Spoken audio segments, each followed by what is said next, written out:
Au nom de Dieu le Père, le Fils et le Saint-Esprit. Amen. Notre secours est dans le nom du Seigneur, qui a fait les cieux et la terre. Le Seigneur soit avec vous et avec ton esprit. Soyez les bienvenus ce matin pour ce culte en période de confinement. Soyez les bienvenus dans cette église du Nieuw Stokveld qui vous rejoint là où vous êtes, dans votre cuisine, dans votre salon ou dans votre bureau. Nous sommes aujourd'hui le dimanche des Rameaux. Nous rappelons aujourd'hui que Jésus est entré à Jérusalem pour célébrer la Pâque. Jésus souhaite aussi rentrer chez nous pour nous emmener sur son chemin. Accueillons Jésus, le Christ, loin du Seigneur, dans nos cœurs et dans nos vies. Je vous invite à entrer dans ce culte avec le premier chant. C'est toi Jésus qu'ils ont chanté au numéro 33 dans le recueil Alléluia. Le texte du chant s'affiche à l'écran.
Nous louons Dieu avec le psaume 79. Hosanna au fils de David, béni soit celui qui vient au nom du Seigneur. Hosanna au plus haut des cieux. Sauve-moi, mon Dieu, les eaux montent jusqu'à ma gorge, j'enfonce dans la vase du gouffre, rien ne me retient. Je m'épuise à crier, ma gorge brûle, mes yeux se sont usés d'attendre mon Dieu. L'amour de ta maison m'a perdu. On t'insulte et l'insulte tombe sur moi. Je te prie, Seigneur, c'est l'heure de ta grâce. Dans ton amour, Dieu, réponds-moi. J'espérais un secours, mais en vain. Des consolateurs, je n'en ai pas trouvé. À mon pain, ils ont mêlé du poison. Quand j'avais soif, ils m'ont donné du vinaigre. Moi, je suis humilié et meurtri. Que ton salut, mon Dieu, me redresse. Je louerai le nom de Dieu par un cantique. Je vais le magnifier, lui rendre grâce. Les pauvres l'ont vu, ils sont en fête. Vie et joie à vous qui cherchez Dieu. Chantons donc notre louange et notre confiance en Dieu. Laudate omnes gentes. Nous chantons le répond en latin, en anglais et en allemand.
Prions encore. Seigneur notre Dieu, tu veux que ton Fils vienne à nous dans l'humilité et que sa royauté même soit pleine de douceur. Fais-nous la grâce de l'accueillir et de l'acclamer comme ton envoyé, lui qui vit et qui règne avec toi, Père et le Saint-Esprit, un seul Dieu, pour les siècles des siècles. Amen. Nous nous mettons à présent à l'écoute de la parole de Dieu et nous lisons tout d'abord dans le livre du prophète Ésaïe au chapitre 50, les versets 4 à 9. Le Seigneur Dieu m'a donné le langage des disciples pour que je sache soutenir par une parole celui qui est épuisé. Chaque matin, il éveille mon oreille pour que j'écoute à la manière des disciples. Le Seigneur Dieu m'a ouvert l'oreille, et moi, je ne me suis pas rebellé, je ne me suis pas dérobé. J'ai livré mon dos à ceux qui me frappaient, et mes joues à ceux qui m'arrachaient la barbe. Je ne me suis pas détourné des insultes et des crachats. Le Seigneur m'a secouru. C'est pourquoi je n'ai pas été confus. C'est pourquoi j'ai rendu mon visage semblable à du granit, sachant que je n'aurai pas honte. Celui qui me justifie est proche, qui veut m'accuser. Comparaissons donc ensemble. Qui s'oppose à mon droit? Qu'il s'avance vers moi. Le Seigneur viendra à mon secours. Qui condamnera? Ils tomberont, eux, tous en lambeaux, comme un vêtement. Les mythes les dévoreront.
L'évangile de ce jour est l'évangile qui rappelle l'entrée de Jésus à Jérusalem dans l'évangile selon Jean, au chapitre 12. Le lendemain, la grande foule qui était venue pour la fête entendit dire que Jésus venait à Jérusalem.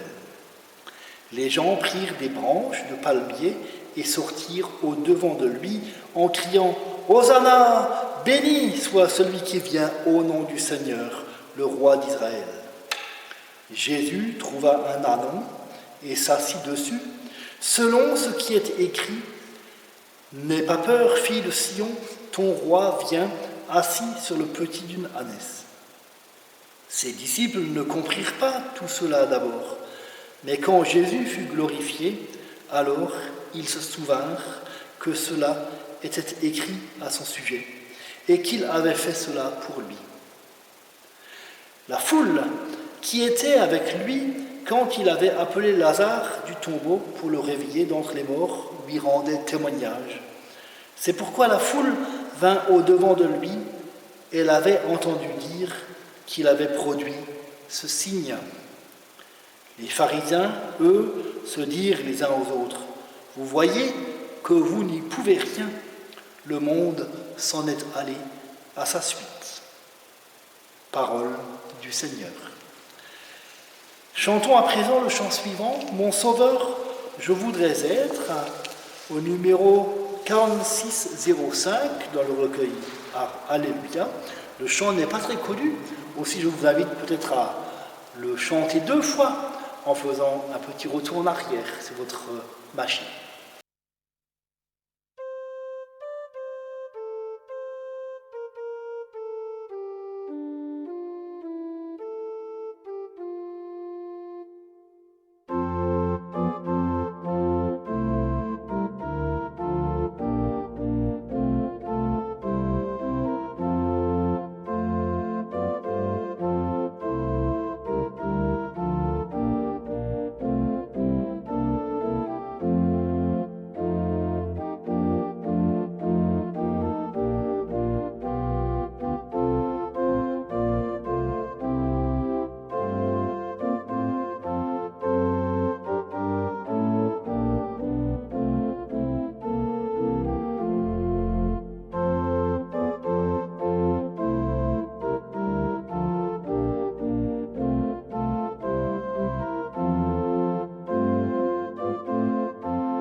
Le texte de prédication pour ce dimanche des Rameaux est le récit de l'onction à Béthanie dans l'Évangile selon Marc au chapitre 14.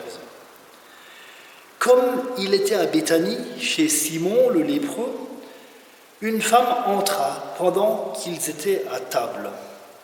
Elle tenait un flacon d'albâtre plein d'un parfum de nard pur de grand prix. Elle brisa le flacon et répandit le parfum sur la tête de Jésus. Quelques-uns s'indignèrent. « À quoi bon gaspiller ce parfum ? On aurait pu le vendre pour plus de 300 deniers et le donner aux pauvres. » Et ils s'emportaient contre elle. Mais Jésus dit « Laissez-la. Pourquoi la tracassez-vous ? Elle a accompli une belle œuvre à mon égard. Les pauvres, vous les aurez toujours avec vous, et vous pourrez leur faire du bien quand vous voulez. Mais moi, vous ne m'avez pas toujours. » Elle a fait ce qu'elle a pu. Elle a d'avance embaumé mon corps pour l'ensevelissement. En vérité, je vous le dis, partout où la bonne nouvelle sera proclamé dans le monde entier, on racontera aussi en mémoire de cette femme ce qu'elle a fait. 300 deniers, 10 000 euros. C'est la valeur approximative du parfum répandu par la femme sur la tête de Jésus. 10 000 euros, l'équivalent de 300 jours de travail, 10 mois de travail. L'hommage de la femme n'est donc pas un gadget ou un souvenir vite fait, mais un hommage à la mesure de la vie humaine, un investissement pour la vie, une somme qui est à la mesure d'une vie humaine, comme un impératif. 10 000 euros, ce n'est donc pas pour acheter un bien de consommation courante, mais c'est la somme qu'on dépense plutôt pour un mariage ou pour des obsèques. 10 000 euros, un an de salaire, le prix d'un mariage, d'une alliance entre deux personnes, entre deux familles. D'ailleurs, Jésus n'est-il pas venu pour établir une alliance entre Dieu et les hommes? En ce dimanche des Rameaux, nous rappelons que Jésus est accueilli comme un roi. Béni soit celui qui vient au nom du Seigneur. On pourrait dire qu'il est accueilli comme un époux. Et paradoxalement, dans le même temps, il est bien jalousé par d'autres. Dans les évangiles, nombreuses sont les images qui évoquent l'alliance que Jésus établit avec le peuple. On peut penser au récit des noces de Cana, on peut penser aux paraboles, parabole des 10 vierges, parabole du grand repas. Et puis, le signe par excellence qui rappelle l'alliance que Jésus établit avec les hommes, n'est-ce pas sa mort elle-même sur la croix? L'onction de parfum sur la tête de Jésus rappelle tout cela. 300 deniers, 10 000 euros pour organiser des noces, une alliance, ou alors pour organiser des obsèques dignes. Embaumer le corps, acheter ou faire faire une tombe, inhumer le corps, faire une cérémonie. Une dépense qui impacte lourdement le budget d'une personne. Peut-être la femme a-t-elle dépensé tout ce qu'elle avait. Dans la tradition juive, c'est un devoir que donneraient les défunts. De même que c'est un devoir de faire l'aumône aux pauvres. Mais pour la femme, ici, le don de l'onction est bien un impératif. Il n'est pas de l'ordre du devoir religieux. Elle rend hommage à Jésus. Elle se doute bien qu'il sera condamné et mis à mort. Elle désire qu'il soit honoré et embaumé. Elle croit qu'il ressuscitera d'entre les morts. Cette onction d'une valeur inestimable peut nous interpeller dans notre présent confinement.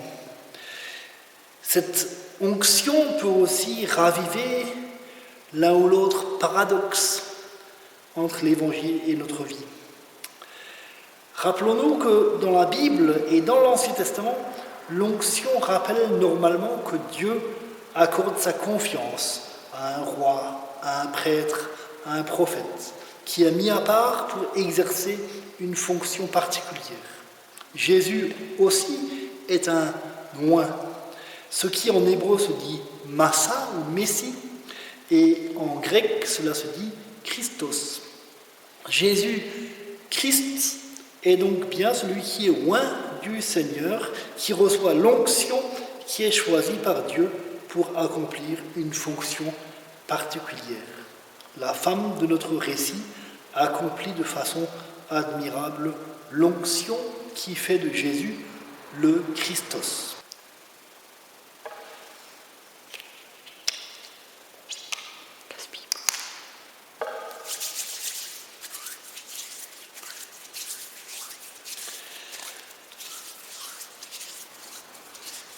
Pendant la semaine passée, pendant que je ruminais le texte, je me disais qu'il y avait un thème commun entre l'onction de Jésus et les gestes barrières que nous devons appliquer, en l'occurrence l'onction des mains au gel hydroalcoolique. Thème commun, mais opposition douloureuse.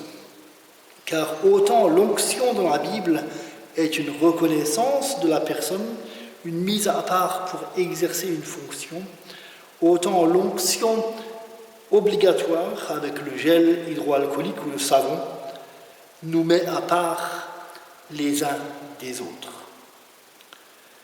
La question pour nous est bien de savoir si cette onction nécessaire nous permettra de trouver notre vocation comme personnes qui ont reçu l'onction. Notre onction nécessaire pourra-t-elle nous permettre de voir le monde autrement, de faire jaillir de nouveaux talents, de nouvelles compétences, de nouvelles missions? Je l'espère de tout mon cœur. En tout cas, j'espère que le confinement, les onctions obligatoires et nécessaires, tous ces gestes barrières, nous aident aussi à discerner de nouvelles compétences en nous et parmi nous. Enfin, le don important de cette femme, en offrant le parfum pour l'onction de Jésus, peut aussi rendre douloureux un autre paradoxe par rapport à notre vie présente. Lorsque nous ne pouvons pas honorer nos défunts dignement, il nous faut justement réaffirmer dans notre témoignage chrétien que rien ne peut nous séparer de l'amour de Dieu en Jésus-Christ. Si la maladie ne nous permet pas d'accompagner nos parents pendant leur fin de vie, si le confinement ne nous permet pas de les accompagner pour une cérémonie d'obsèques, il est important de rappeler que nous restons aimés de Dieu. Nous sommes loin dans l'Esprit Saint de Dieu. Et nous, pasteurs et responsables d'Église, devons aussi répondre de la fidélité de Dieu et du Christ par notre présence, en proposant d'organiser des obsèques dignes lorsque le confinement sera fini. Il faut que les familles puissent entendre cette proposition. D'honorer, peut-être pas à la hauteur de la femme de notre histoire, mais d'honorer dignement nos défunts qui sont partis en une période bien difficile. Jésus le Christ est le Christ pour nous, loin du Seigneur, et nous le sommes aussi en esprit si nous croyons en lui, si nous l'accueillons dans nos portes, même si ces portes sont temporairement fermées. Amen.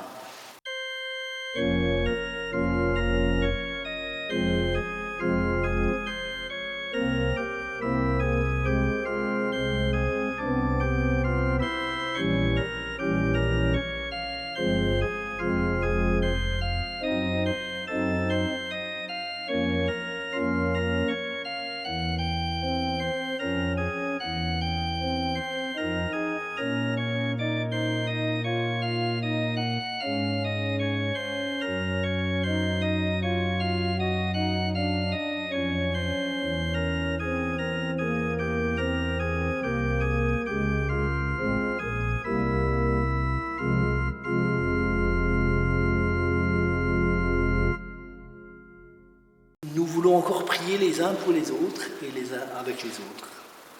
Seigneur Jésus, tu es entré à Jérusalem, accueilli par ton peuple dans la joie et l'allégresse, ou dans l'amertume et la jalousie. Nous te prions pour l'Église, pour ces communautés grandes ou petites, vivantes ou léthargiques, influentes ou persécutées. Que ta venue renouvelle la foi dans ton Église, pour qu'elle annonce au monde ta bonne nouvelle.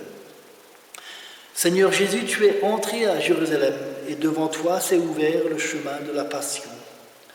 Nous te prions pour celles et ceux qui sont abattus, tourmentés, opprimés et humiliés, qu'ils te rencontrent sur leur chemin et puisent auprès de toi force et espérance. Seigneur Jésus, tu es entré à Jérusalem, tu as connu la mort.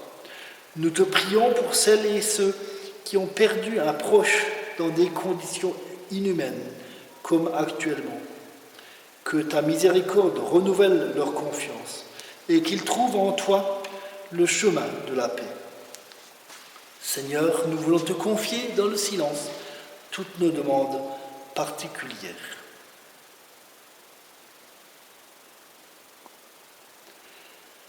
Et toutes nos demandes silencieuses, nous voulons maintenant les confier à Dieu dans la prière du Notre Père.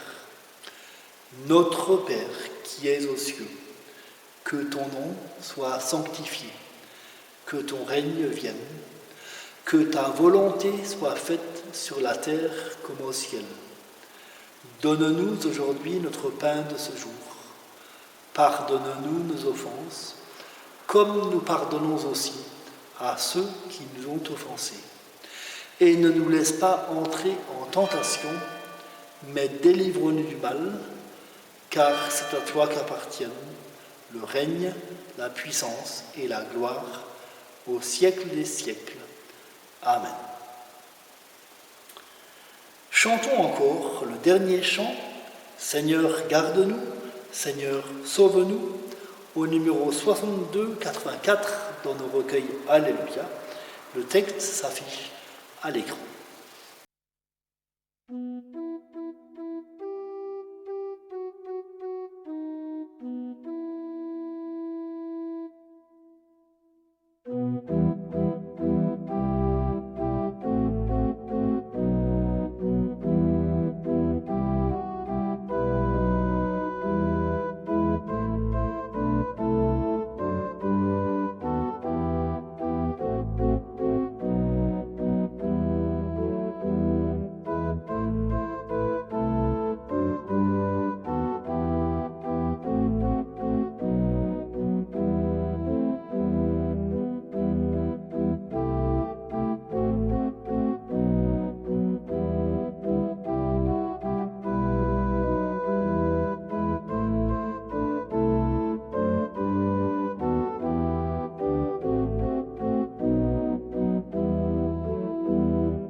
Si notre onction est pauvre et nous isole, si notre deuil est muet pour l'instant, rappelons-nous que nous sommes loin, nous aussi, par l'Esprit Saint, parce que nous croyons en Jésus-Christ qui est venu parmi nous.